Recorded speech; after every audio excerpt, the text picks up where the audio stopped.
Iš tikrųjų pavasaris ir lyg ir problemų neturėtume turėti, bet problemų neturiu, ko gero tik aš, nes mane myli ir lepina Dievas. O tačiau paprasti žmonės, eiliniai žmonės, be abejo, kiekvieną dieną susiduria su baisiomis problemomis. Taigi aš noriu atkreipti jūsų, mėlyjeji, dėmesį į didžiulę problemą – antsvorį. Tai Balys Lolo, atsikratęs beveik 40 kilogramų. Taip, aš išnaudojau tokį metodą, tai yra skrandžio užsiuvimas. Man tiesiog užsiuvo skrandį ir aš nebevalgau. Tiesiog geriu ir juokauju, neužgerinėdamas. Na, čia irgi bandė pašnekovas pajuokauti. Gerai, pristatau kitą šio vakaro viešnią.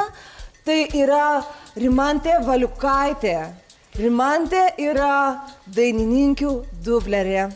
Labas vakaras, iš karto noriu pasakyti, kad mano širdis užimta. Aš išradau naują, visiškai niekada nematytą, negirdėtą dietą. Ir ta dieta vadinasi kumštis. Tai paskui vėliau papasakosiu, aš gal plačiau, dabar čia tik toks prisistatymas, ne? Mano širdis užimta.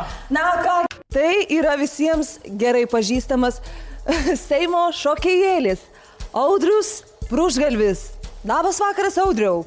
Labas vakaras. Ar aš ką blogo padariau, kad man taip tokį blogį užkrautų? Paklausti profesionalo, dietologo Giedriaus Savicko. Kokia jūsų nuomonė šiuo klausimu? Labas vakaras. Aš esu visiškai nusistatęs prieš visas dietas, prieš visus užsiuvimus skrandžių. Tai yra savęs žalojimas. Vis tiek gyveni vieną kartą ir jeigu tu nori skaniai pavalgyti, tai tu valgyk.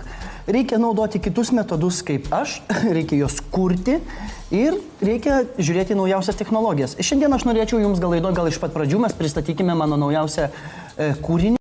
Tai yra riebalų nusiurbimo pompė, kurią matau, kad kolega labai kenčia ir mes galėsime šiandieną jums parodyti, kaip nereikia užsisiųsti skrandžio ir nereikia jokių kumščių dietų laikytis. Mes, aišku, čia neturėtų būti plaukų paskusta, bet jos įtrauks.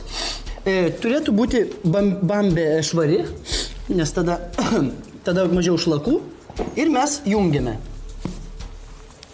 Čia gali būti, kad po prieito kliento dar likę diodai atpariebaluoti, toj mes pravalysim. Na, matote, kai neturi tokios stebuklingos figūros, tokios tobulų formų kaip mano, tai reikia be abejo įvairių. Na, matote, ne visus taip myli tauta kaip mane, tai viską tenka ir iškęsti. Štai matote, į šitą indą dabar tekės šlakai ir visi riebalai. Dar pravalysime kažkiek tai šlangą po prieito kliento.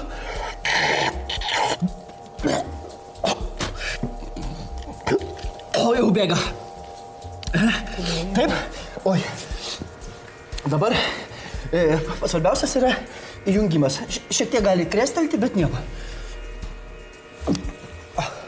Kaip matote, šitas yra renginys labai patogus. Jį galima vežioti su savimi, mašinoje, pasidėti po lovą, pakišti. Jisai tinka ir mažiems vaikams nuo 3 metų, ir jau suaugusiems. Kumštis ir aš apie ją parašiau net ir savo naujoje knygoje, vadinasi Rimantės dieta, nes aš ją išradau. O principas tos dietos yra, kad maistas turi tilpti į kumštį. Tu paimi iš lėkštės, susidedi savo į ranką kotletą, košę, ten salotas, suspaudi ir tik tai tas, kas išteka iš kumščio į atskirą lėkštę įsidedi, tai tik tiek tu ir gali valgyti. Tiesiog reikia paimti, suspausti ir perdėti. Viešpatie, aš tai dėkoju Dievui iš tikrųjų, kad man netenka su tokiom bėdom susidurti. Čia ne bėda, čia, jūs pažiūrėkite į mane ir mano širdis jau pasidarė užimta po dietos ir... Palaukit! Tuoj elektra per didelė, elektros srovė per didelė, aš matau, kad čia kažkas nutiko, mes susitiksime po reklamos. Mano laidoje, mano valandoje, mano studijoje. Taigi, matote, kad ne viskas yra taip paprasta. Kaip, Audriau, kas jaučiasi? Ar jaučiasi tekantis riebalai? Jaučiasi, aš jau dabar jaučiuosi tikrai ir žvalesnis, ir geresnis, netgi to šokio aikštelės, kaip sakyt, gal ir neprireiks. gerai, kai yra tikrai bendraminčių, kurie gali išvaduoti, kur galima ateiti. Ne, bet aš tai nesuprantu, kam taip kankintis. Čia kiek užtrunka šitas visas procesas, kiek žmonių įkinkyti į šitą darbą. Ne, o tu paimi tave užmygdo, užsiūna tą skrandį ir tu atsikeli kaip naujai gimė. Taigi mes vėl matome. Gali būti labai stambus riebalas. Palaukit, kaip ta laida, ar ne? Gali, mylite. Jūsų spaudus dabar esate. Aš labai pripratus, ką paimu į kumštį, taip suspaudžiu, tai atleidau, o. Eina. Tai aš taip tada bandysiu nespausti. Pirštais gal laikyti. Tai gerai. Tai aš drįščiau paprieštarauti iš tikrųjų.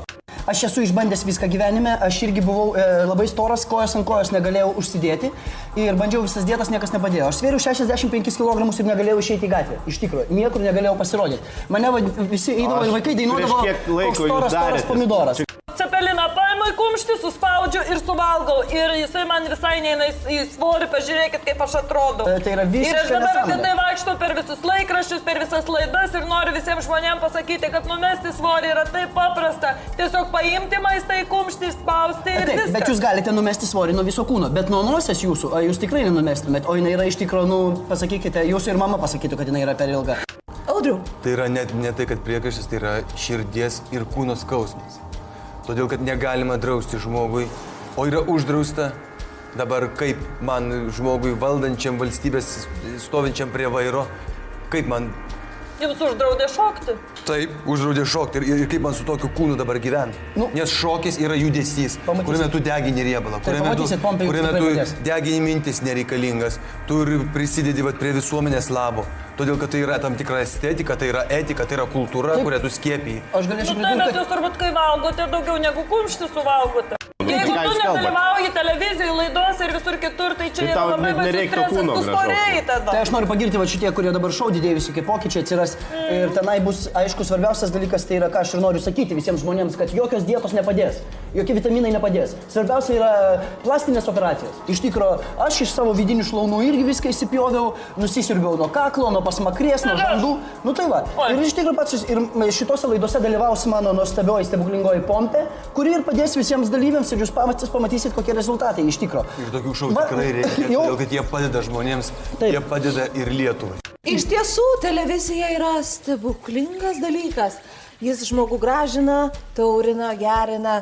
Jis iš tiesų duoda visą laiką tos šlovės spindulių. Na, vieniem daugiau, kitiem mažiau. Aš tos skųstis negaliu iš tikrųjų. Palaukit, aš nuplėšiu.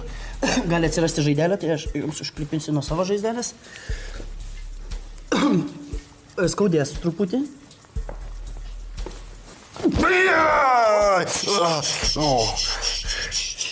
Ramiai, ramiai. Nu, kaip patys jaučiat? Matot, kad yra kažkiek nusiurbta. Kiek jaučiate patys, kiek nusisiurbė? Pirmiausia, aš iš karto jaučiuosi jau visai kitaip. Norisi ir judėti, ir iš karto demonstruoti plastiką. Kiek galvojate gramų nusisiurbė? Mes tada patikrinsime rezultatą. Aš manau, kad kokių tikrai nusiurbė, koks puskilogramis ar gal net ir kilogramas. Gerai. Lolo, prašau. Ką mes turim? Kaip įdomu. Aš dar... Štai. Čia yra apie 250 gramų riebalų ir šlakų. Štai nusiurbėme riebalus ir mes turime puikų riebalų skystį, kurį galima paskui panaudoti. Iš tikrųjų, galima pasidaryti riebalinį muiliuką, kuris yra žiemą nususkeldėjusios odos labai gerai. Ir šitas skystis labai gerai apsaugo nuo miežio. Iš tikrųjų, jeigu atsiranda miežys, jūs užsipilate, miežys iš karto nukrenta. Tai, vat, jums prašau, jūsų riebalas. Iš tiesų, tai aš labai džiaugiuosi, kad man neteko susidurti su tokiom baisiom problemom ir su tokiais šlikščiais riebalais. Pas mane jų tiesiog nėra. Ir jeigu jūs, pavyzdžiui, jums pilvukas norite, kad vėl grąžintumėt pilvuką, jūs galite tiesiog išgerti tą riebalą ir vėl jums grįš tą pačią vietą. Nes riebalas visą laiką, galiu pasakyti, randa savo kelią. Taip, randa savo kelią, bet kai širdis užimta, tai tada ir neranda jis to kelio. Ir riebalas netgi iš mokslinis Tai tyrimas. štai kiek aktualių sprendimo būdų pasiūlėme jums šį gražų pavasario vakarą. Ir aš linkiu susitikti mums kitą savaitę lygiai tuo pačiu metu, mano valandoje, mano laidoje, mano kanale.